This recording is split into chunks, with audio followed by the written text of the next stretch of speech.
I'm pleased to introduce the cast, director and producer of The Lazarus Effect. We have David Gelb, director, Sarah Bolger, Mark Duplass, Donald Glover, Evan Peters, and producer Jason Blum. Well, I think we had a great opportunity to take a space that our characters are contained in, and then kind of have things the lighting changing as the movie goes on. Things are getting darker and more kind of destroyed and broken apart, and so. I think that kind of a key element to a film like this is the fact that they can't just leave. They're trapped there, and they have to kind of deal with the problem, and they have to deal with each other. And so as the film goes on, visually, we kind of found ways to kind of make it feel like there's a real progression happening. I think kind of there's in such a small confined space, it's making each space count and feel. Yeah, I actually feel like it was like a play. We had a really small set, but I loved the confined space. It made it scary. It made it scary for us, using the space as smartly as we possibly could. Yeah, there's something about, the bar of horror films and where we've been and thrillers in the last, 20 years. It's like, it kind of keeps escalating and going up and up and up and up, and then you start thinking, how are we going to top this? It's so, I guess just gluttonous, and so there was a minimalism to this that excited me about the script, about saying, well, let's take it back to something really, really simple, and see what we can do inside of that, and that seemed fun. So, I came up with 10 different faces, and I spread them out over the time. You can see them. I'm real proud of them. It's also being scared in the space, because you were there a minute ago. So it's it was really David who helped you, who really took you aside and was like, this moment, Sarah, this is important, and it's hard, because you were only in that space, maybe, in the movie 15 minutes ago, and nothing bad was happening, nothing was popping out of corners. Olivia Wilde wasn't terrifying. Well, sure, I was incredibly lucky to get such an awesome group together, and they were so good, and It's all my favorite horror movies have always had awesome performances in them, and I think that's such an important thing. Whether it's Ellen Burstyn in The Exorcist, or Jack Nicholson in The Shining, and all these all my favorite horror films. Chucky, just these guys, they make it real, and so I'm just really, really happy that everybody was my first choice, and it was absolutely awesome. So thank you. Yeah, well, we just it was sort of a we would read it and just make sure that everybody wanted to do it. And, some auditioned, some people auditioned, some people didn't audition, but it was David did a terrific job with people who had a ton of experience, and they read the script and they really like it and say, well, we want. Sometimes the audition is the other way around. They have to kind of audition David, and every time they came out of a meeting, the actors were excited to work with him, which is really a relief for a producer. All of us, we talked about too, just internally, the shit that you don't hear, with this being excited by doing this really kind of, in some ways, visually slick horror film as directed by the guy who made a renowned, slowly paced food documentary. Seems like potential for disaster and tremendous success. And we were all kind of well, none of us want to go do a schlocky horror movie. None of us are in that game. You've never seen us in these things before. We just don't do them. And so we're all kind of this is interesting. This has a potential to maybe be something unique. So that was exciting to me. It felt like Alien or something like that, which I really loved. I always felt like that was the best horror movie, just because it is those people just in the space confined, and everybody's oh, I'm like that dude, I'm I don't like this, but it's nice to be able to hang with people. Everybody has a comedic bone, which is, I feel, very cousin to horror. You kind of have to know. I was telling him when we were walking here, it's even when you test it, it's a comedy where it's just did people get the laugh, did people get the scare, kind of thing, and having that kind of timing and knowing everybody on set is on board with you is really nice. And it was also for me just to be working with really experienced people, because it is it's my first narrative film coming from documentaries, and so I was able to kind of lean on everyone. So I'm just really lucky. I can speak to Mark. The thing, actually the opposite of true is working with Mark. He and I were in touch, have been in touch as recent as yesterday, but all the way through the process, and to have someone who wears a directing and producing hat acting in a movie is like heaven for a producer, because he totally understands the problem of production. So I made a joke about it, but actually he's been I'm not saying this to be nice to him, he's been a massive asset. We've done 2-3 movies together, and he's a huge asset on the production side, because he's like he gets the issues, so he's. Am I your spy? You kind of are. Yeah, you kind of are. The dogs and the children, we love dogs and children, but you can talk about. Oh yeah, well, we had an awesome dog. Kato was his real name, and he just had, one of the best parts of the pre-production was auditioning the dogs. We just had all these terrific dogs, and Kato just kind of stood out because he's got these incredible eyebrows, and he's alternately cute and can be scary at the same time, and so it's a challenge, It is. They don't understand English, the dogs. And when you're casting, like a lot of times, say you're casting a human role, you're thinking like, this person has to be an asshole in the movie. Should I cast an asshole just to be an asshole, or should I cast a nice person and direct them to be an asshole? Likewise with dogs, you kind of want a nice, obedient dog to deal with, but at the same time, that dog has to be scary when it comes on set. So in the case of Kato, David was really put through the ringer. It's like, we had a really nice, sweet dog who was kind of inherently not scary. Yeah. So we had to really figure out how to light it and how to get everything right. Yeah, so that may be your most successfully directed performance. Thank you. You really worked your ass off in that one. I'm kind of afraid of dogs, so putting my face near one, and then but it really is because it's different with an actor, I guess, just because you're just like, okay, what are we talking about? I'm like, how bad does this thing want food? Yeah, Kato was dope. Well, they're not all hits, but I think this is, if you start thinking. Of course it's human nature to think that way, but I really try not to think about that, because I think as soon as you think about the end result, if you thought about the end result, we would never make this movie. The reason no one would ever make a movie, I was very resistant to hiring David because of exactly what Mark said. You made a great documentary about sushi, but that's not a resume for, and a studio would never hire that person to direct a horror movie.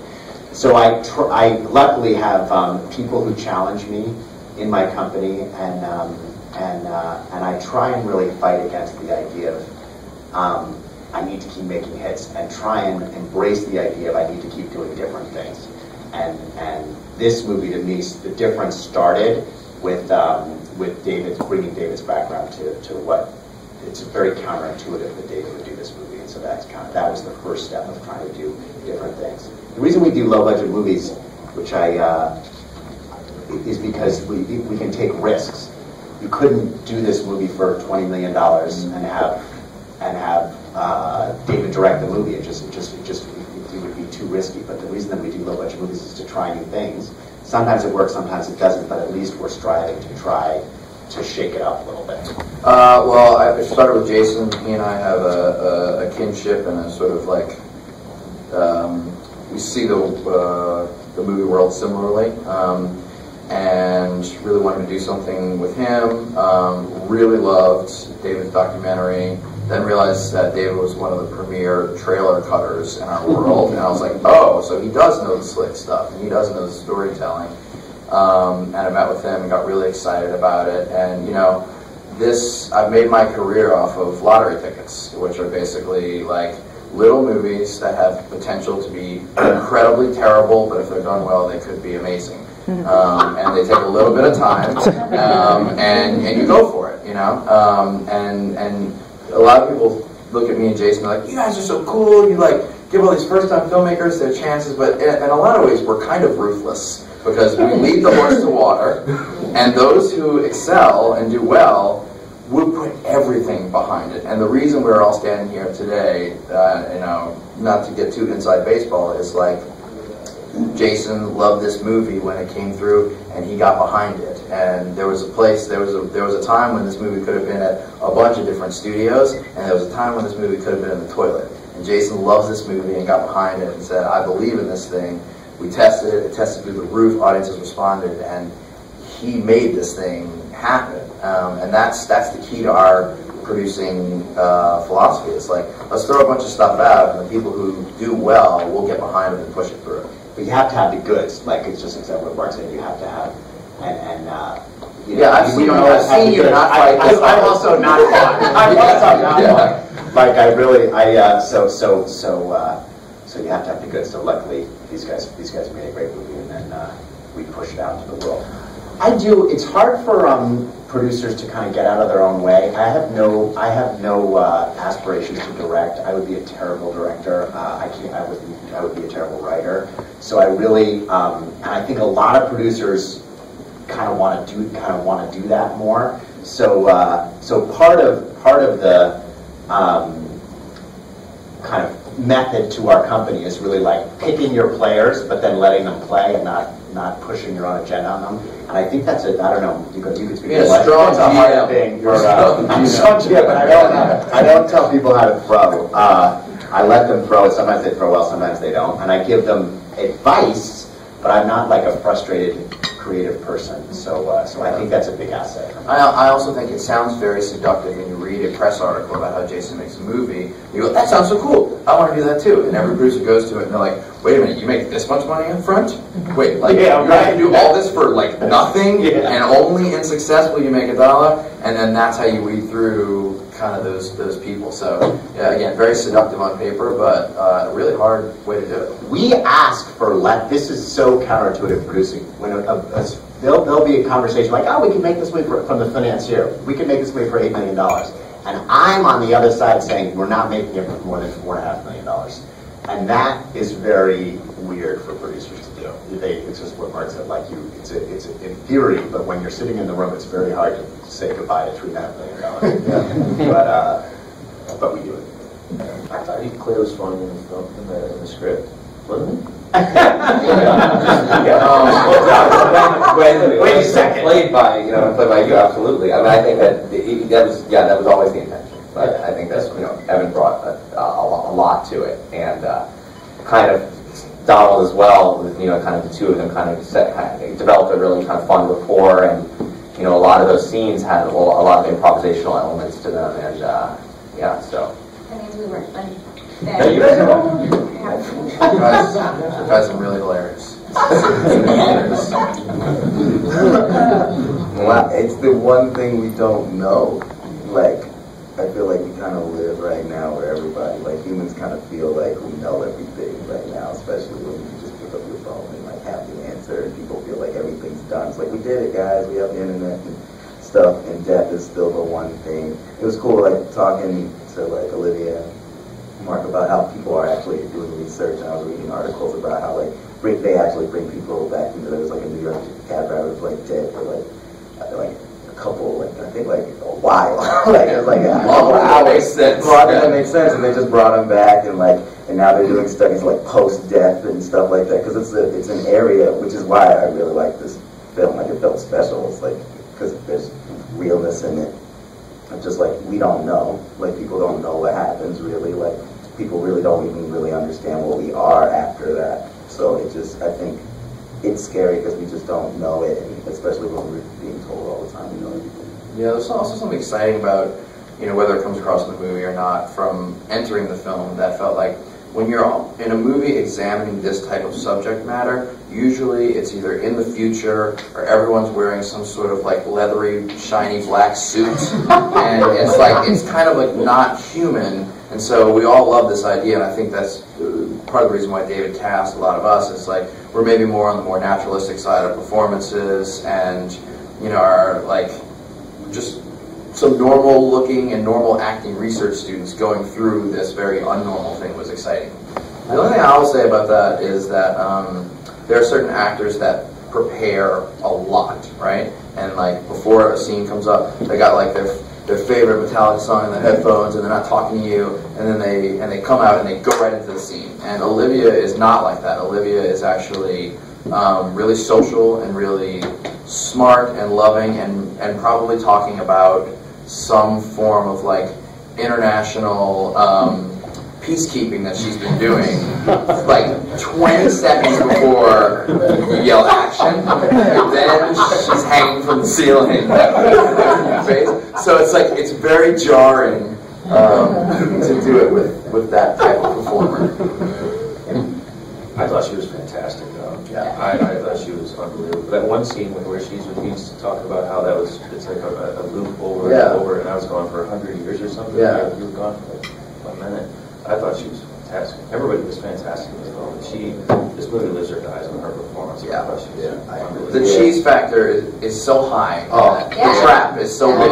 It's so big. She didn't fall into any traps. So she had the most work, but she had to wear these lenses where she could not see anything. Our set was dark enough as it is, and she was wearing these spheres in her eyes, and she did great. I didn't hear her complain once, and she could not see.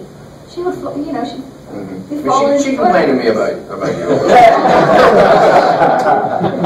But you know, that's why actors though are so important. People underestimate.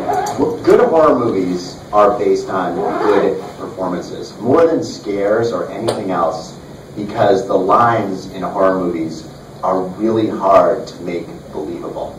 And if they're not believable, you could have the best scare in the world, and it's not scary because you're not engaged emotionally in what you're watching.